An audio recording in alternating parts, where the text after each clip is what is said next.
আমি জীবনে কোনো জিনিসটা ওই রকম গুরুত্বপূর্ণ মনে করি না, এই জন্য যে আমি আমার বাবারা সারা জীবনই দেখছি বিভিন্ন জিনিসের পিছনে দৌড়াইতে।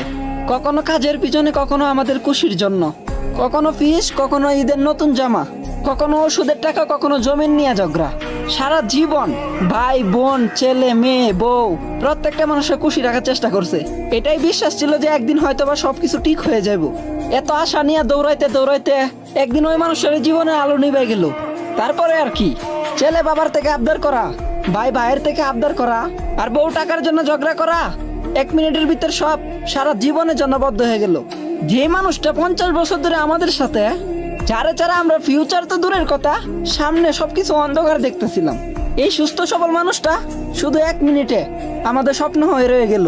ঠিক ওই দিনে আমি ডিসিশন নিছি, যে জিনিসটা আমার হাতে নাই, বন্ধুত্ব হোক কিংবা ভালোবাসা, তারপরে সে যাই করুক না কেন, আমি তারা কখনোই আটকামো না। আর জীবন দেওয়ার আগে তো কেউ জিজ্ঞাসা করে নাই, তাহলে মরণ আজকে হোক বা কালকে, তার জন্য আমি কোনো চিন্তা করবো না।